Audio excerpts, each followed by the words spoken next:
guys, today we are going to analyze the stock of Varun Beverages. Now, if there is someone who haven't heard about this company, then I'm pretty sure that they have at least used one of their product. Now, in their product portfolio, they have the rights to sell the products which are licensed by PepsiCo. So, under carbonated soft drinks, they can sell Pepsi, Pepsi Black, Mountain Dew, Mirinda, 7 Up. Under carbonated juice-based drinks, they have 7 Up Nimbus, Mountain Dew Ice. Under energy drink, there is Sting. They have two types of club soda. Under iced tea, they have Lipton iced tea. For fruit pulp and juice based drink, they have Tropicana Slice, 7 Up Nimbus. For sports drink, also they have Gatorade. And for packaged water, they have Aquafina and Aquavest. Also, guys, they have the rights for the Cream Belt trademark under which they are licensed to sell dairy-based drinks, which include shakes like mango shake, cold coffee, Belgian choco shake. So we can see that they have diversified product portfolio under the beverages sector. Having a look at company snapshot, then they are the key player in the beverage industry. Also, they have the operations across 6 countries, three in Indian subcontinent, which includes India, Sri Lanka, and Nepal, which contributes to 81% of the revenue. Three in Africa also, which includes Morocco, Zambia, and Zimbabwe. Over 29 years of strategic association, so they have been associated with the PepsiCo brand since a long time. And in India, 85% of the PepsiCo's beverage sale accounts to Varun Beverages, while they do not sell the products under the states like Jammu and Kashmir, which is now Union Territory of Ladakh, and Jammu and Kashmir, and even Andhra Pradesh. Having a glance at their business model, then the first is distribution and warehousing. Now, guys, personally, I feel for the companies in the beverage industry or the FMCG, distribution is even more important than the price because, guys, imagine if you go to a shop and if you ask for a cold drink like Pepsi and the shopkeeper says, no, I don't have Pepsi, but I have Coca Cola.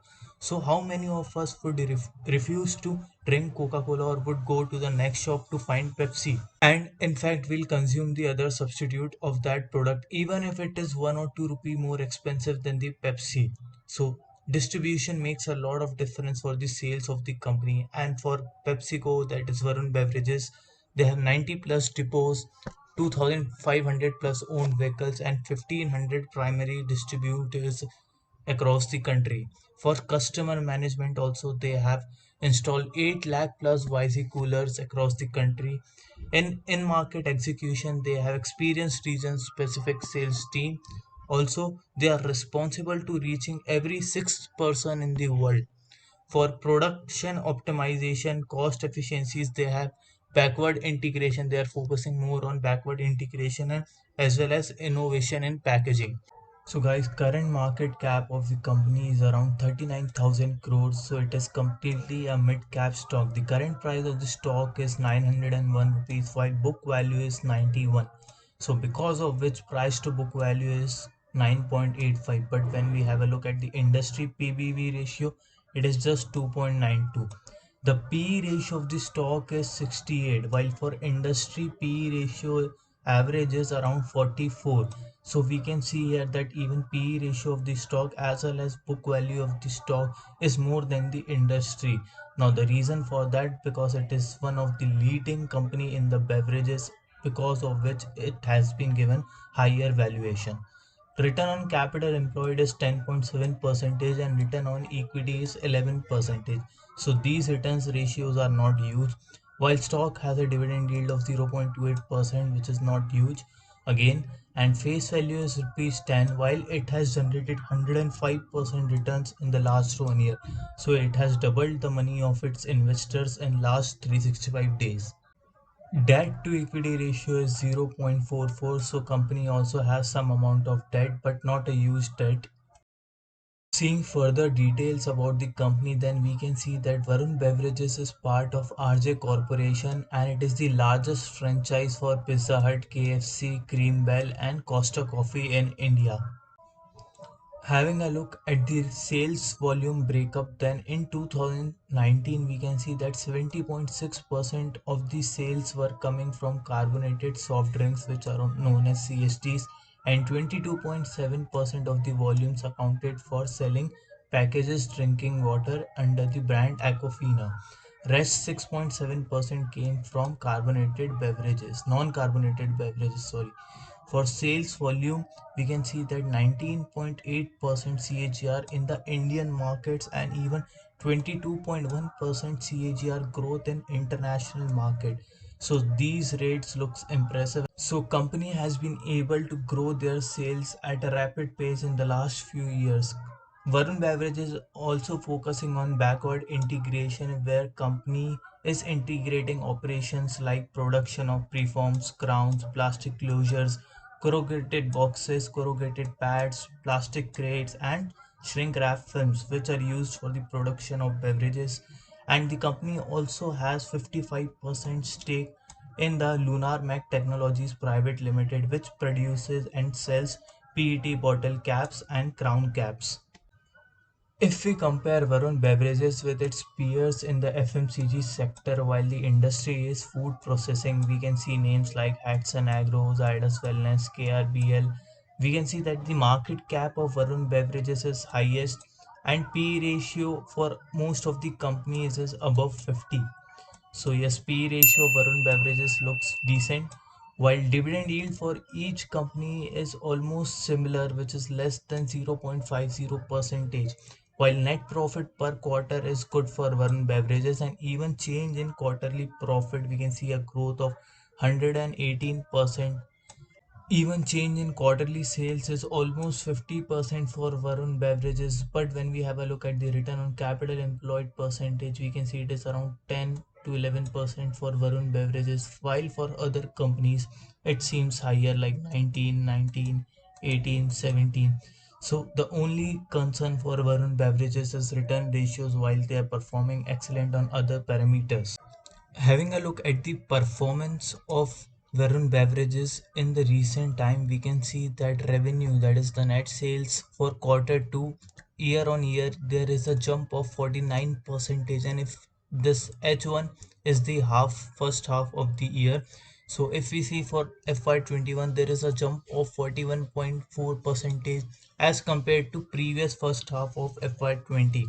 Even for EBITDA, there is 51% on year for quarterly basis and 46% for FY21 first half. Profit after tax a jump of 123% both on quarter and first half basis. Having a look at their category wise sales, and this color here which is like light brown, I don't exactly know which color it is, but this light brown represents the carbonated soft drinks, yellow one is for juice and blue one is for water. We can see here that the amount of sales and the percentage it contributes to total sales volume. For carbonated soft drinks, it is increasing with time, 69%, 74%, then 67, 78 in the recent quarter. For juice also we can see a slight jump from 6% to 7%.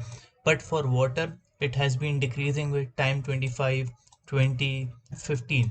So category wise sales, then water sales are decreasing, but for other beverages it is increasing with time.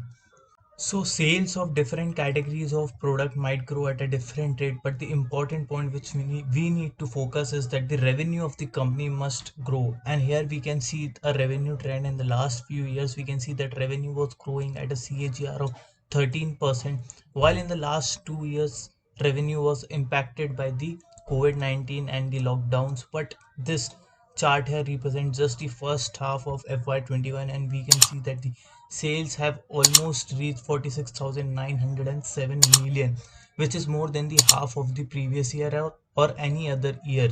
So we can expect a good closing on the sales in this year.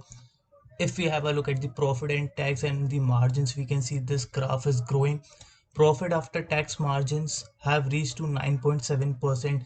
They have improved a lot from the past. This is another positive sign about the company. Even the EBITDA margins are 20%, which are decent.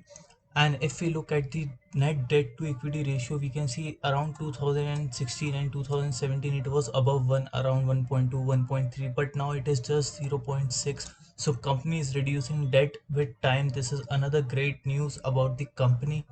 So guys, generally we might think that as a company of carbonated soft drinks, their future is not good because we are health conscious and these drinks are not good for health. So yes, this is right that carbonated soft drinks are not good for health, but if we have a look at the sales, we can see that they are constantly increasing. So yes, we are consuming such drinks, and even the companies like these are focusing on health drinks, and they are also introducing major changes to their products, like bringing zero sugar beverages, juice, and in future also if they bring such innovation or introduce changes, then it is very likely that the product of such company would gain such reputation. So even if the consumption of cold drinks decreases in future, then the consumption of some other beverage would increase. So I think the sales of the company would balance with that. Even the EPS of the stock has been improving from the last few years. It was 5, 7, 10, 7, and now 13. Having a look at the balance sheet, we can see that reserves are decent, but the fixed assets have almost remained constant since the last 3 years. In fact, there is a slight fall in the fixed assets. When we look at the shareholding pattern, we can see that promoters holding was around 73% in 2018, and it is around 65% in June 2021. So yes, promoters have decreased their shareholding in the last few years, but who has increased their shareholding are the foreign institutions from September, which was around 12% then, and now it is around 20% in June. Domestic institutions have almost maintained constant holding in the last 3 years, around 5.83 percentage. Public's holding is around 7.62 percentage. So guys, this is the chart of Varun Beverages on a 1 day time frame. Now guys, this stock has a good support at the level of 800, while it also has a resistance which it has been facing in the recent time at the level of 940 to 945. Currently stock is also above its 50 days moving average, so I think if someone is already invested in this stock, then they can continue being invested, while if someone is looking for a fresh entry, then this level of 875 can also act as a minor support for the stock, but a good support zone is at the level of 800. So either they can think of investing in this stock at the level of 875, but if it goes below this level, then we can also expect the level of 800. So guys, this was all from this video. If you think I missed any important point about this company, or if you want me to cover any specific stock, you can let me know in the comment section below, and please don't forget to like the video and subscribe to this YouTube channel. Thank you.